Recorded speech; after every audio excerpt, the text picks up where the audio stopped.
I said, guys, we didn't come here for no reason.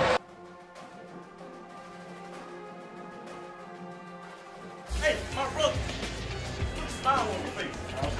Okay? Because Florida State, if we gonna do it then, we do it big. Let's go, baby. Here's the snap, handoff on the belly dive, and Stevenson's going to try to root his way in. He breaks through, and he's got the 10, 5, 3, 2 yards, touchdown FSU. The Smarty Stevenson, senior playing his final game. I thought he was tackled to the line of scrimmage. Rootin'. Root hogging his way, and he broke into daylight, and he scores a touchdown.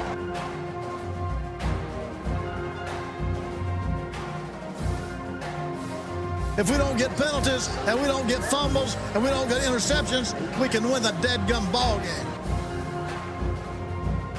I said, are you strong? They said, I'm strong if you strong. I said, we strong then.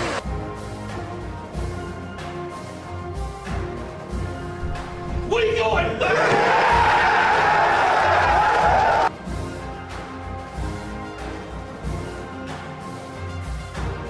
Down to the 50, down the sideline to the 40, down to the 30. He separates. He's to the 20, to the 10, to the 5. Touchdown, Florida State. Let's party, Tallahassee.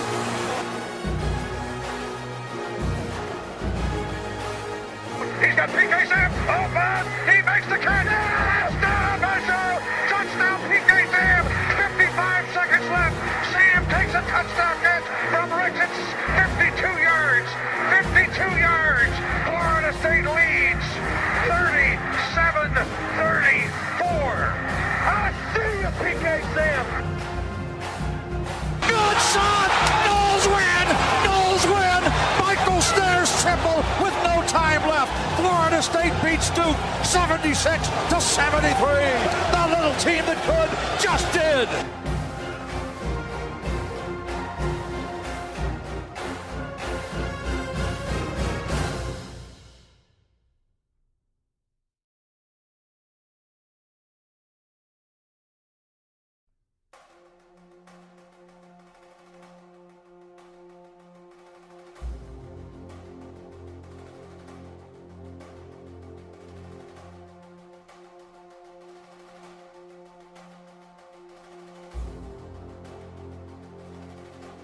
I said, guys, we didn't come here for no reason.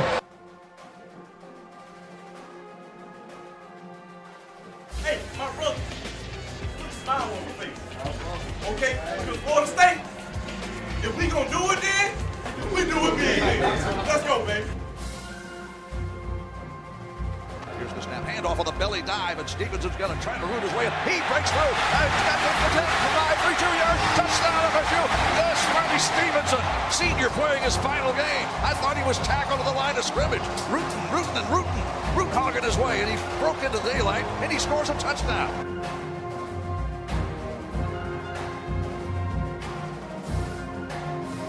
If we don't get penalties, and we don't get fumbles, and we don't get interceptions, we can win the dead-gum ball game. I said, are you strong? They said, I'm strong if you strong. I said, we strong then.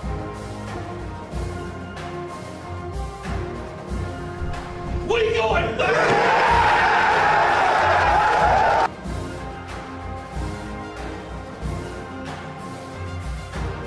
Down to the 50, down the sideline to the 40, down to the 30. He separates. He's to the 20, to the 10, to the 5. Touchdown, Florida State.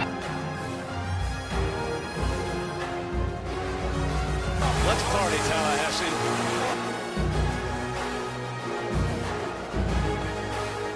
He's got PK Sam open. He makes the catch. Touchdown, Marshall. Touchdown, PK Sam.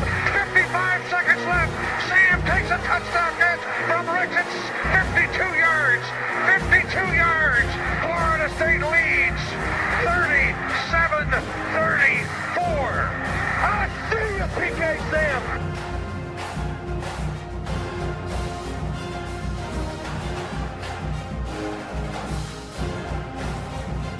Shot snare, good shot, Knowles win, Michael Stairs triple with no time left. Florida State beats Duke 76-73. The little team that could just did.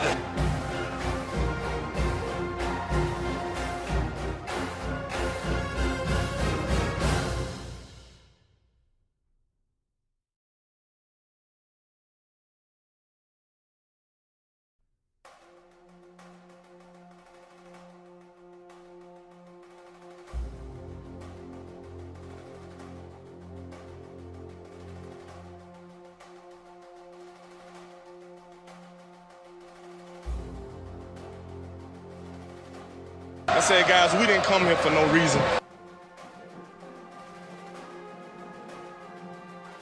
Hey, my brother, put a smile on your face. Okay? Because Florida State, if we gonna do it then we do it big. Let's go, baby. Here's the snap, handoff on the belly dive, and Stevenson's going to try to root his way in. He breaks through, and he's got the 10, 5, 3, 2 yards, touchdown FSU. The Smarty Stevenson, senior playing his final game. I thought he was tackled to the line of scrimmage, rooting, root hogging his way, and he broke into daylight, and he scores a touchdown.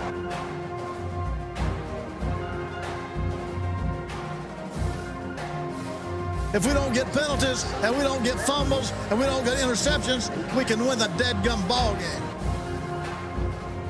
I said, are you strong? They said, I'm strong if you strong. And I said, we strong then.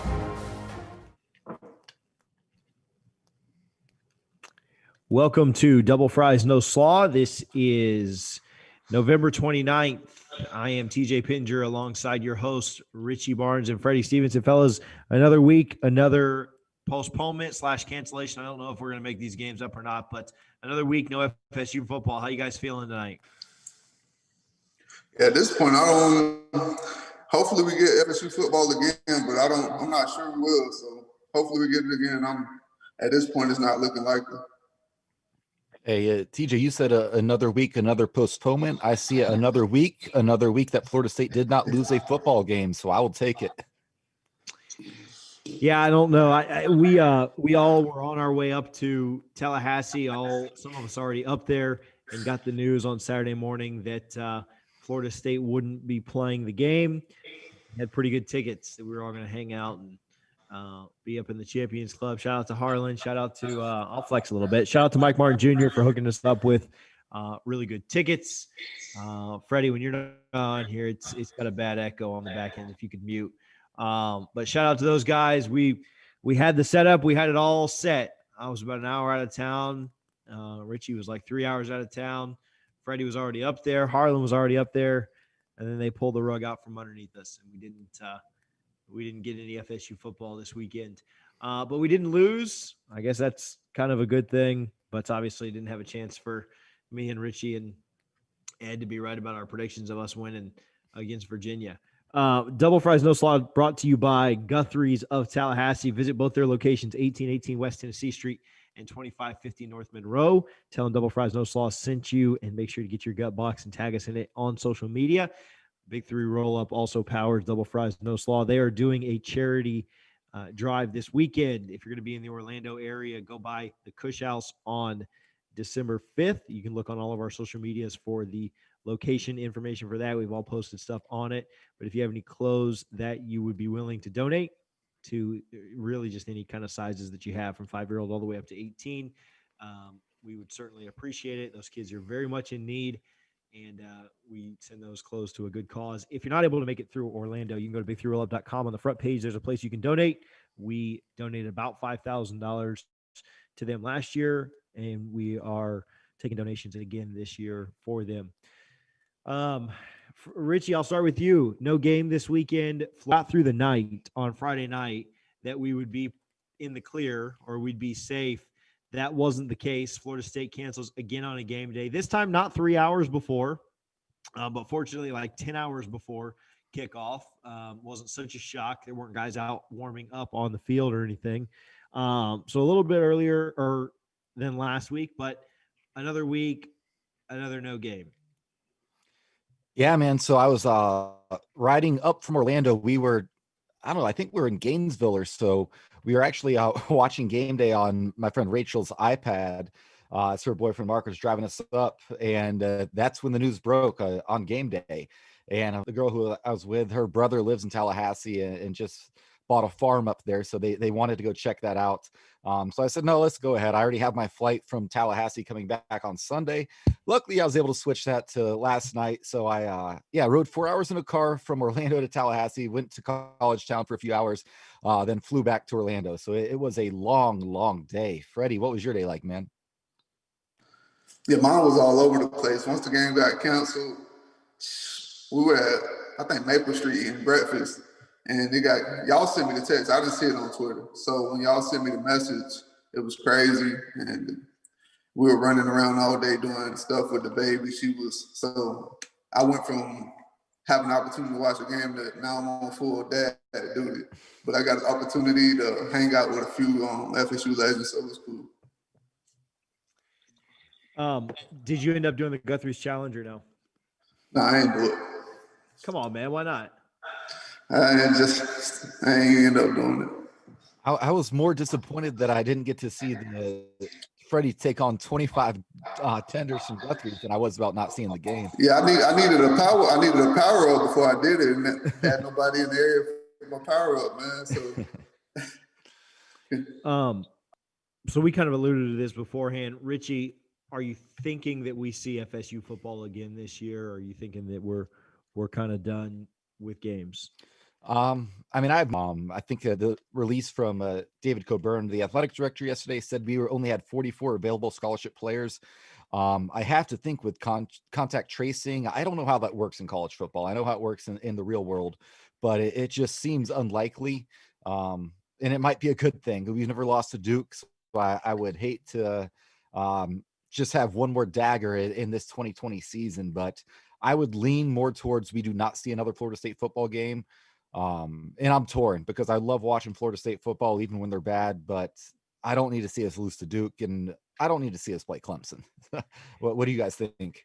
Yeah, the other thing is it's not so much just I mean, Florida State's bad. The people that are saying that we're doing this to try and get out of losses or this or that and the other, just haven't been obviously watching the rest of the season. To me, it's not necessarily about getting out of losses or anything else like that, but it's just what's safe, right? If you've only got 44 players that are there, 44 scholarship players that are able to play, it's just not safe. You don't have enough guys. You have certain position groups that are completely depleted. It just figure out a way to get these games played.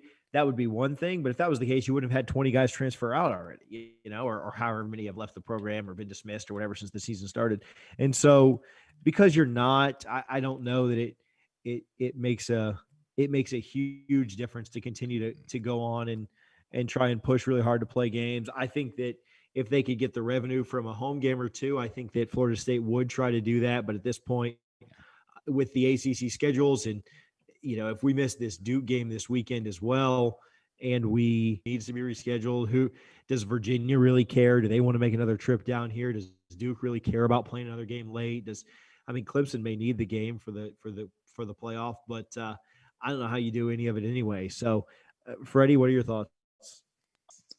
Yeah, it's tough because with the deal we have going on now is, all right, how long will it take for us to get everybody back? And then you got Clemson. They're the only one that truly needs to play.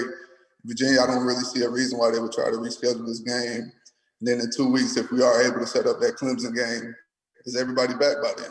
So it's going to be tough. I don't really see it happening, but we definitely need these games. Freddie's extra sauce segment. We're not getting to break it down any plays because there's nothing to break down. So we could break down all the guys that have COVID and stuff, but nobody makes that over them and continue to mention them and try and give them shout outs and props as we go. You can go to lemieux.company and check them out. Again, it's kind of frustrating that we started a really, really cool segment that a lot of people, hundreds and hundreds of people, thousands of people really enjoyed and liked watching.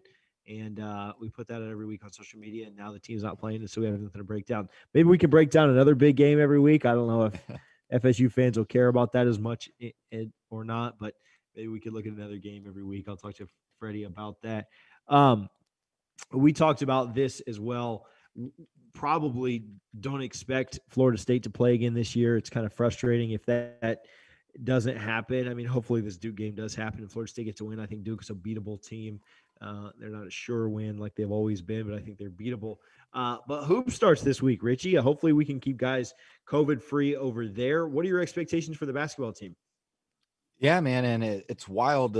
Just one last point. Duke actually came out as a 3-point favorite, and no, I'm not talking about the basketball team here, but worth noting. But yeah, for this team, I'm excited, man. I know they were really frustrated. I was really disappointed that they didn't get a chance to play for a championship last year and make that run at the Final Four, because I pull in one of the teams picked ahead of them. Virginia just lost to San Francisco over the weekend, so I definitely think it's there for the taking again, because I don't think, Duke, Carolina, none of those schools are very far ahead of Florida State, and I'd argue Florida State's ahead of Virginia and North Carolina. I was bummed that their game against Gardner-Webb got postponed. They were supposed to play Friday, and that game was postponed. But they have Florida here coming up shortly, Indiana right around that time as well. So we'll learn a lot about this team early on. Yeah, Indiana game is just right before the Florida game. I believe that's on the 9th, and the Florida game is on the 12th. Man, I'd hate to make another wasted trip, but I kind of thought about maybe trying to make my way up there for that game on the 12th, since we didn't go up this weekend, or since I didn't go up this weekend, all the way up this weekend. So, Harlan, I don't know if Mike can pull any strings on that Florida game if it ends up happening or not, but put us down for 5 for that one too. So, man, the hoops team is super exciting to watch, and I'd really like to make up to a game or two this year. I don't even know. Attendance is 50%, but hopefully those games get played, because they're about less than 20%. They're allowing about 2,000 fans per game this year. 20%. Oh, that's brutal. Especially for the best home court advantage in college basketball, in my opinion. Their COVID restrictions are even worse than football's. Like, I believe if one player gets it on the entire team, then they all have to sit out, and it's just kind of a mess. But hopefully we can kind of stay healthy and stay safe. I think basketball is going to be kind of wild with that this year, and you're going to see way more games canceled in basketball than you have in football. But Freddie, you going to try and make it up there to any basketball games this year? Yeah, I mean, that's with all that's going on with the football team. I need to see somebody at Florida State bring us wins for us. So from last year, I know last year we all thought they would have had the opportunity to hold up that trophy, but they didn't get that chance because of COVID. But hopefully they get a chance to make a deep run this year, and I'm excited about the team. They will be super exciting. Have you guys caught any basketball yet this year? Any of these other games that have been played? No, not really. I'm waiting for Florida State to tip it off, but yeah, I mean, like you said, it's going to be a challenge. I think we have 25 games scheduled. I'd be shocked if we play more than 15 of them.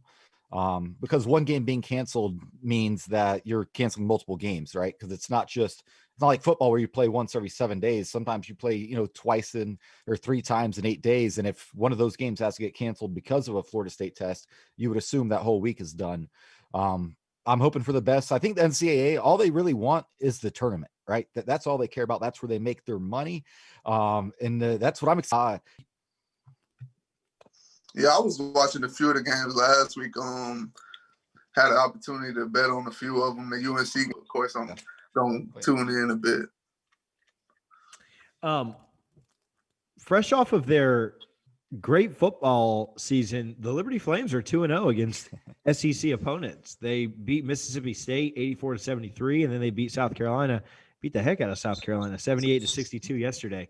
They lost to TCU today, and they lost to Purdue earlier, but 2-2 against Power 5 teams and looking good to start their year. So they've covered the spread in 3 out of 4 games as well. So they're a good basketball. Liberty just covers in everything, huh? They just cover in everything, bro. Just bet Liberty against the spread in every sport. It could be like women's lacrosse, and you just take against North Carolina. Oregon State upset Oregon. There were some fun ones. Alabama looked good. Clemson looked good. What'd you guys watch this weekend since we were off? Well, I was in a car for the early part of the noon games, but I did watch Florida, and they started slow and gave us all some hope they might drop one, but then they did what they do and took care of business. I got to catch a little of the Iron Bowl, but I was flying back from 6 p.m. to 10 p.m. So the most recent event I watched was actually that I saw Nate Robinson get knocked out in that Mike Tyson fight. And man, that was an entertaining card. I don't know if you saw any of that either. Freddie, you catch any of those, any other games or that fight? Yeah, I called the Clemson game, the Alabama game. Of course, the Florida game, I got to see that game, and they completely turned it on late in the game. They started off a little slow. But when I was watching that Clemson game, they put up, 31 points in the first quarter? If we get that rematch, that's going to be tough for the guys, man. I was looking at that, damn, we dodged a bullet. But and then I ended up watching that Oregon game. I didn't expect them to get beat. I lost money on that game. I picked Oregon to win, and then Oregon State came back late. And I didn't get to watch it. No, I ain't doing it. Florida started slow and came out, ended up putting them on them pretty well. To the Alabama game as well. I mean, they just absolutely beat the heck out of Auburn. Who are your Richie? Let's go. Harlan, jump in here too. Who are your Richie? Go first, then Freddie, then Harlan.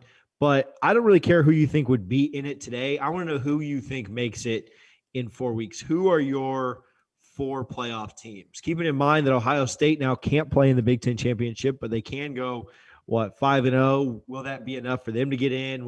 Who are your 4 teams that get in when the playoff is announced? Not your 4 teams today. Yeah, so I definitely think Alabama gets in. I think Clemson's going to beat Notre Dame in a rematch, and they'll take a spot.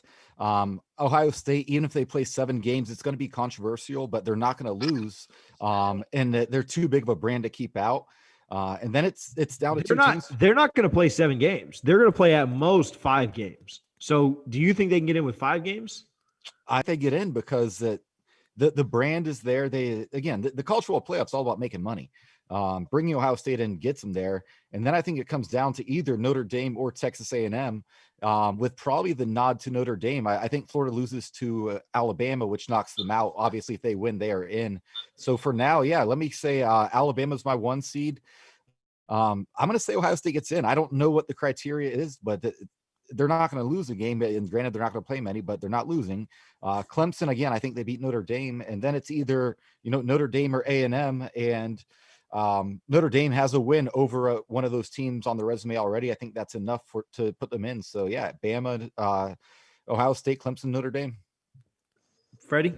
Yeah, I'm with Richie. I think it's going to be tough to keep Ohio State out, even if they don't play enough games. Looking at this thing, just keeping everything equal, they're probably the second best team in the country. You got Alabama, then you got Ohio State. Then I put Clemson at 3. Then 4s, it'll come down to Notre Dame or Texas A&M. It really depends. Texas A&M has to dominate some teams because Notre Dame has that win over Clemson. So Texas A&M is going. Card is a blowout loss to Notre Dame by 20 or more. Then I think Texas A&M will kind of have an upper hand there. Harlan? Yeah, I hate to go with everyone else, but I don't think it really matters. I think Alabama's going to win this thing easily throughout the playoffs. So I'll go ahead and tell you, I think Alabama wins the national championship easily. I've been saying it since the season started when I told you they blow Alabama or Georgia. But I say Alabama 1 seed. I think Notre Dame still slips in even when they lose to Clemson in the ACC championship. Hopefully Clemson doesn't have to put 100 on us to get to that championship game. And then obviously Notre Dame, Clemson, Alabama. And then the 4th one, it's going to be like Freddie said. It's a toss-up between Ohio State and Texas A&M, but I would put in Ohio State, honestly, just off the eye test. Yeah. I watched Texas A&M and Jimbo Fisher last night. I have my 4th as Ohio State, even if they only play 5 games or whatever it is. Yeah, I didn't think Texas A&M looked super impressive. Their one win was their one big win is against Florida in a game that Florida kind of fumbled away the game there late. Yeah. Thought that fumble, I think Florida's undefeated in going to the SEC championship with a winner take all there. Obviously Florida could sneak in if they were to beat Alabama. I don't really see that happening. Alabama kind of looks like they're pretty hot and just rolling teams right now. I think it'll be kind of a good matchup. I think that Florida can hang around for a couple of quarters, maybe a half. But I think Alabama will do to them what they did to Georgia and kind of pull away late. I think Florida's biggest thing that they're playing for right now is for Trask to win the Heisman. I don't really think that they'll be a legitimate competitor in the playoff, but I could see them getting in. I'd really like to see a team like Cincinnati or BYU get in just because I think this would be the year for it. To me, if Ohio State goes 5-0, but Cincinnati goes 11-0, it's just really interesting to me, I don't know. They've always said it's the best teams. And in that scenario, I think Ohio State is a better team. So to me, an 11-0 Cincinnati is more impressive than a 5-0 Ohio State. I guess no. If you only play 5 games, you only play 5 games, bro. You don't deserve to get in. That's on your conference. It's not Ohio State's fault, but it's on your conference, bro. You need to be judged based on the games you do play. It's a weird year. What if they'd only played 3 games? What is the games? Would you have just put them in?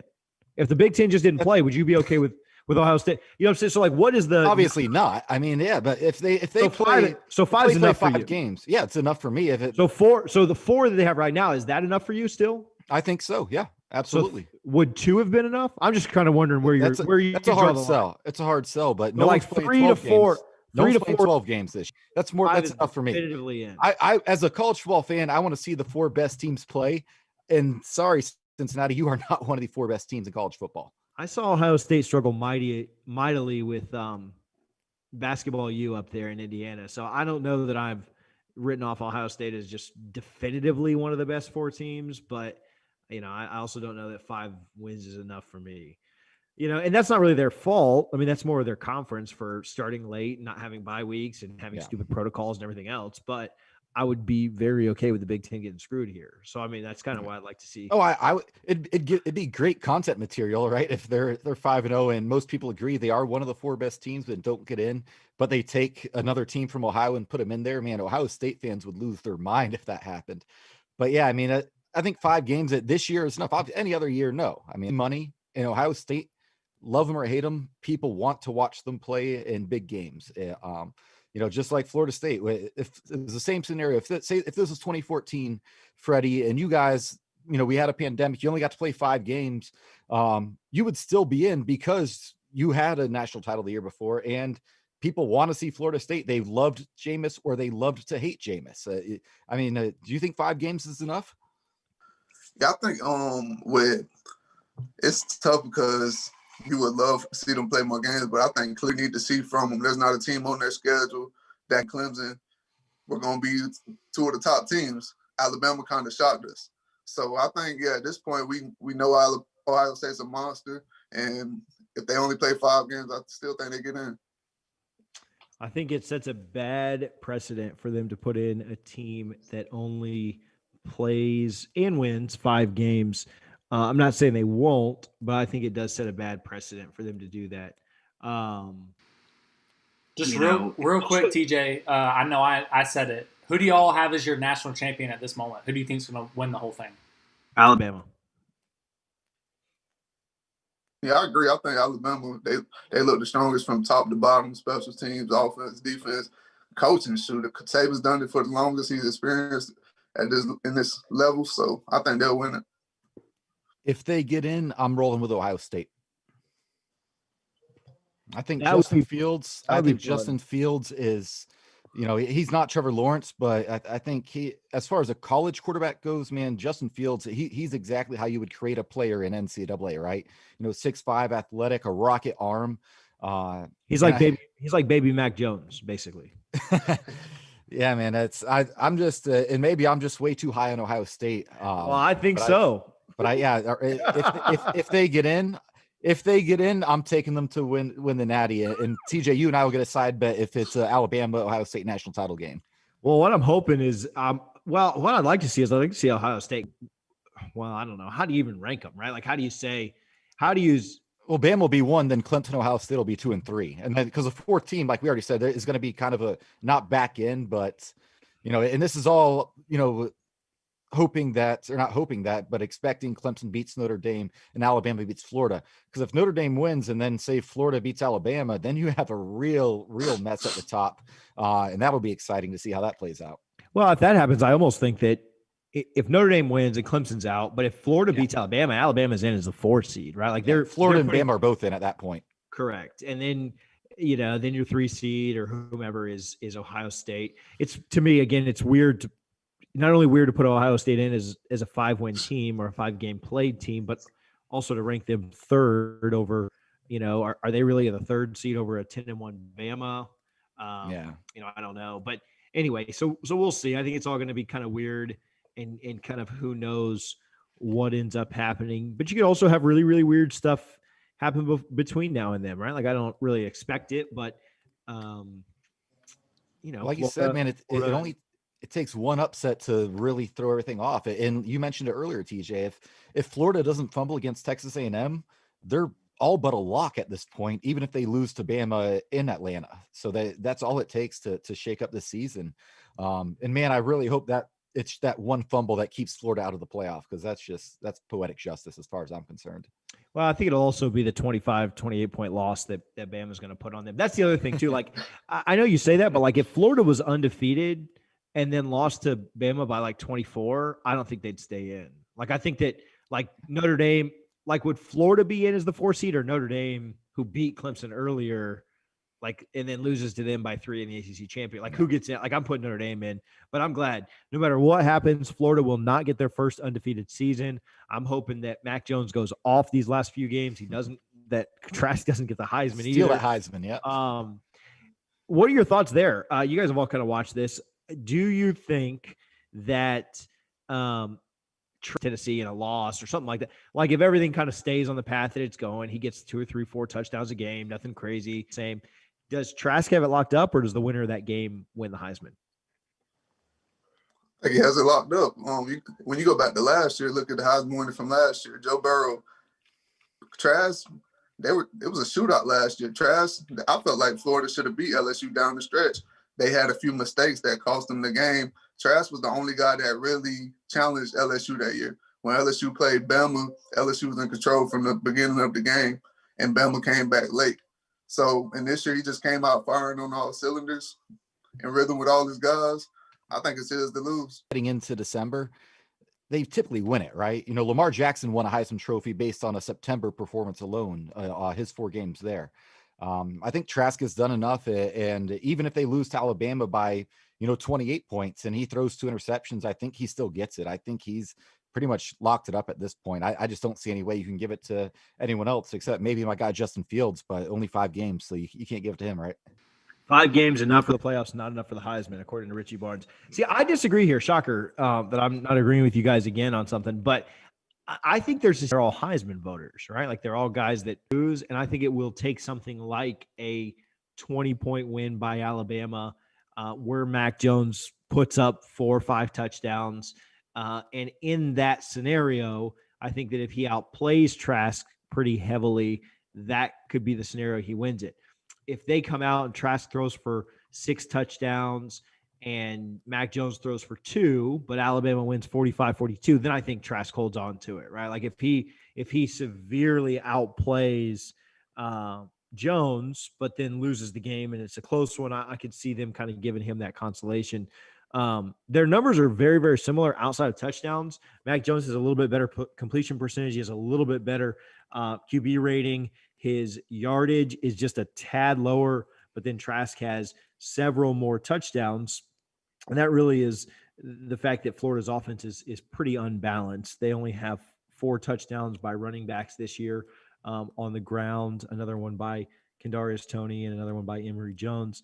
But Florida's offense is pretty unbalanced when it comes to that. And that's a big reason that Trask does have so many touchdowns, but he's been good, not to take anything away from him. But if you look at Alabama's offense, they have more rushing touchdowns this year than they have passing touchdowns. And Mac Jones has a better QBR than Kyle Trask does. But because 4 weeks look like if either of them take a loss, lose this weekend at Tennessee, if he was to lose the game to LSU down the stretch or anything like that, then I think it would kind of put a nail in that coffin because Jones is just going to keep winning probably every game for the rest of the year. So, but if Trask keeps it up, I think he will win it. I just think there's a scenario that Jones could get back in it. Lawrence looked really good this weekend too. I think that if Trevor could just kind of continue to go off and throw for 6 and 7 touchdowns and he comes out and throws for a 5 touchdown game against Notre Dame and UF or Alabama kind of stumbled, and Lawrence could maybe get back in it. But Lawrence needs that Florida State game because he could put up some serious numbers in that one if it gets played. Yeah, he could just absolutely crush us. So hopefully it doesn't happen, but I could see the scenario. Outside of that, I don't think we have a ton. I mean, we'll kind of talk. Somebody asked about the 3 interceptions against Indiana. I mean, I think that probably cost Fields that. And I watched the Bucks and Chiefs. Man, I don't know if you guys watched it. It was a great preview of the Super Bowl. Kansas City was favored by 3. They won by 3. Both quarterbacks threw for, they combined for over 800 yards. Brady had 350 and 3 touchdowns. great performance by the old man. The defense let us down, though. They couldn't get a stop at the end and get the ball back to Brady, because there's no doubt in my mind, if they get that stop and Brady has the ball back, at the very least, we're going to overtime. It's unfortunate that Brady threw those 2 interceptions in the game. If not for those, you have to like Tampa's chances to score another touchdown and probably win the game. But unfortunately, when quarterbacks sign here in Tampa, they can't stop turning the ball over. And that I see it true. I think we are a quarterback away from being a really, really good team. And I think that the Bucs are just this close. And if they can find a quarterback in the next couple of years, they'll be right there. Harlan, Freddie, did you guys watch anything? Yeah, I was on the road coming back from Tally, but I got to catch a little bit of that Bucs game. I saw Tyreek Hill completely go off in the first half, but I didn't catch the comeback in the second half. But it'll be interesting. I love, like Richard said, that's a Super Bowl preview. I think it'll be interesting if we get that matchup later on, because the Bucs made a push in that second half. So I love to see it again. I'm a Central Florida guy, so to see that Mahomes against that Bucs defense, I think by the end of the season, it's going to be one of the top defenses in the league. And I think it's worth noting that the Bucs are likely, if they are going to make a run at the Super Bowl, first of all, they got to get to the playoffs. And if they do that, they're going to be on the road every single week. And 8 of Tom Brady's interceptions he's thrown this year have happened in Tampa Bay. So maybe that's a good thing. And I'm never counting out Tom Brady in the playoffs with a chip on his shoulder. I don't care who he's playing, man. I know TJ's getting his takes off here, but Brady's outside of Mahomes. I'm not sure I'd pick another quarterback other than Brady for a playoff run. And then you look at having Antonio Brown and those guys, and it's still ongoing process of getting that rhythm together. Once it clicks with Antonio Brown, this offense is going to be unstoppable. I don't care what you try to do to defend them. You get a guy like that, you got Godwin, and all the other weapons coming to play. I would like to see him lean more on the running game, but in the playoffs, if they get Antonio Brown clicking, it's a wrap. The Bucs also have the benefit of playing pretty bad teams the last 4 weeks of the season. The difference between the Bucs this year and last year, outside of that Green Bay game, the Bucs beat all of the bad teams. They really struggle against the good teams, and they struggle. They couldn't beat the Saints this year. They lost to the Rams. They lost to the Chiefs. Outside of that Packers game, they haven't beaten good teams. But the good thing about that is they only play bad teams for the rest of the year. They play 4 sub-500 teams. They play kind of a surging 5-6 Minnesota team. Shout out Dalvin Cook. And then they play the Falcons twice, who the Falcons are 3-1 in their last 4. So they're surging a little bit too, but they play the Falcons, who aren't very good, twice. And then they play the Panthers once to finish off the season. I'm sorry, not the Panthers, the Lions, who are really, really bad. So if they can, go 3-1 or 4-0 in those games, which they really should, they are all 4 really bad teams. They'll make the playoffs, but then they'll be going on the road week 1 in the playoffs, and we'll see who they have to go up against. Hopefully they get the NFC East champion. I think they could win that. Let's go to New York. Let's go. If they have to play Green Bay again on the road in January, or, God forbid, the Saints. The Saints should get the first seed. But if they have to go out west to the Rams, I think they can game at least. If they don't, I think it's bad news for the Bucs. Anything else on you guys' mind before we get out of here? Kind of a short, kind of a weird episode. Talked a little FSU hoops, a little national landscape, a little NFL, but no FSU. So we just kind of talked about other stuff today. I saw we had Asante, he declared today. So, shout out to him. It's tough losing a guy like that, but while he was here, he poured his heart and soul into this program. I feel like this year, with all the circumstances, you never heard anything bad coming from his end. He was a guy that came out there at fault every week, and he was one of the bright spots on the team. So I wish him the best going forward. And I think the reason he made this decision is what we talked about earlier. Nobody knows if we'll have an opportunity to play another game.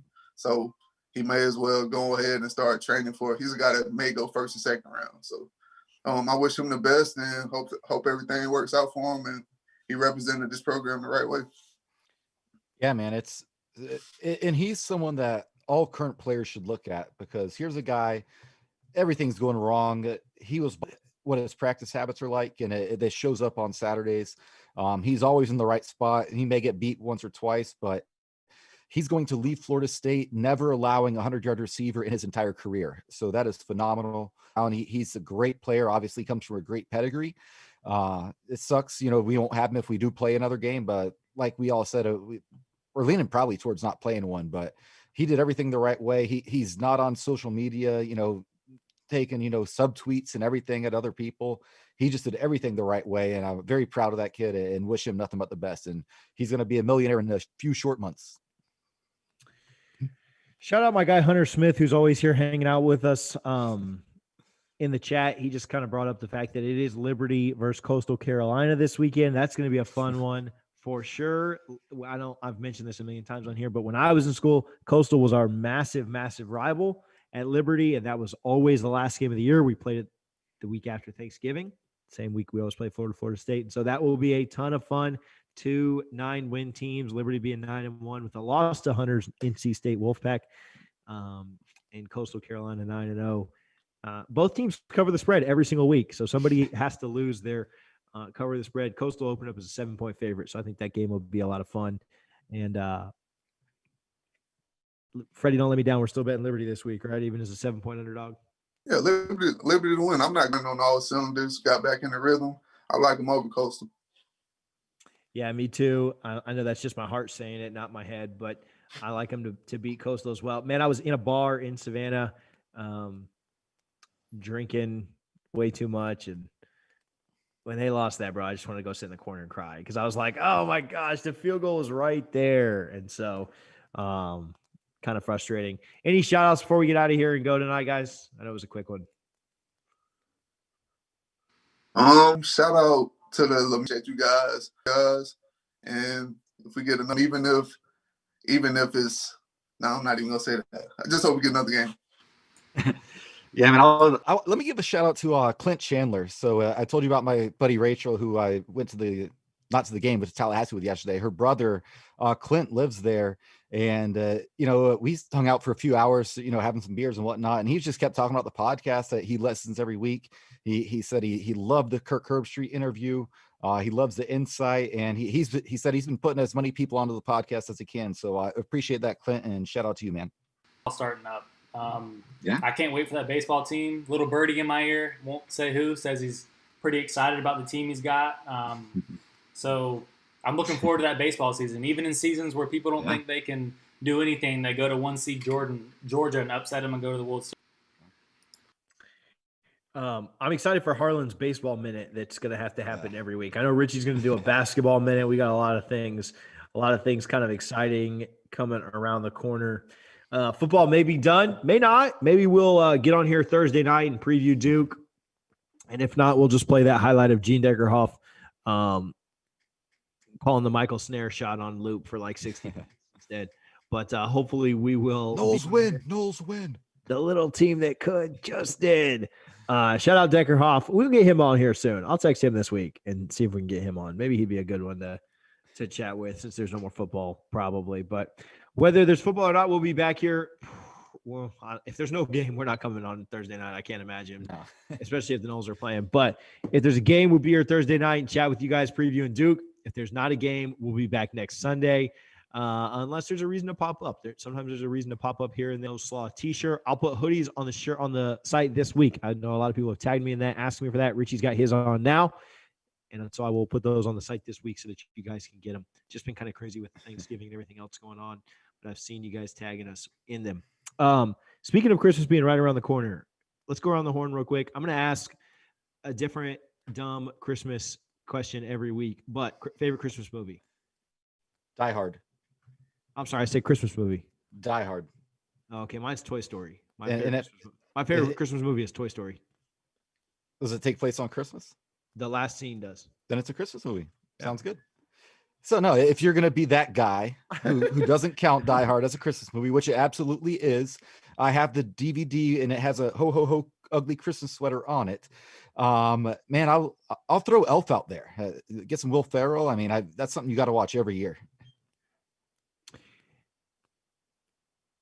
I love Elf. And before I give my Die Hard Christmas movie take, Freddie, go ahead. You're on mute, Freddie.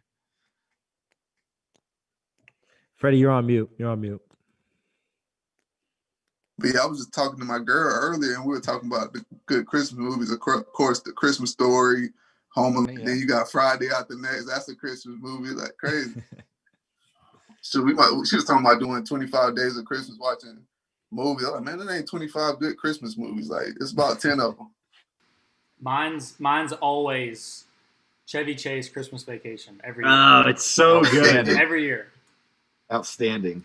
So good. His is fantastic. It got mentioned really quick. Freddie mentioned, but I love the Home Alone movies. I just think they are fantastic. But some other really good ones got mentioned. Jingle All the Way is hilarious. Richie hit it on. Elf is so funny. I watched a couple of the classics with my daughter the other day. Like I watched the Rudolph the Red-Nosed Reindeer, like the 1964 claymation with the Abominable Snowman and all that in it. Island of Misfit Toys. I love the Charlie Brown Christmas. Like I love everything about this season. I love everything for what it stands for. I love the cheesy songs and the corny movies and the food and everything else and the cooler weather that we're going to get in Florida here in the next couple of days. So I'm excited and like it. You got your tree up yet, guys? I do. I'm looking at it right now. We put ours up So next week, well, this week actually, we'll be going back to Texas to get the rest of our stuff to move back here. So we'll get that process started soon. Woo! Freddie back in there. 863. 863? Is that right? Yeah, 863. 863. I had to think about it for a minute. Okay, here's my problem with Die Hard being a Christmas movie. The fact that it's on Christmas or around Christmas is not central to the plot. Like the entire plot It's a Christmas party. It's a Christmas party. But it literally could just be any party, right? Like But it's any not. like It's a Christmas party. But my point is that it's not central to the plot. You could remove that and like the story completely go on. Whereas Elf is only, you know what I'm saying? Like Elf is central to Christmas. You know what I'm There's saying? no Like Christmas in there. Like, and I'm not the way you define a Christmas movie, the way I define a Christmas movie can be different. I'm okay with that. I get what you're saying. But the reason I'm not is because like that attack could happen if they were just like all at work one day. Like if they were all just like in their offices at work, he could have just said like, all right, I got a gun. Like we're going to, so but it didn't happen on Christmas Eve.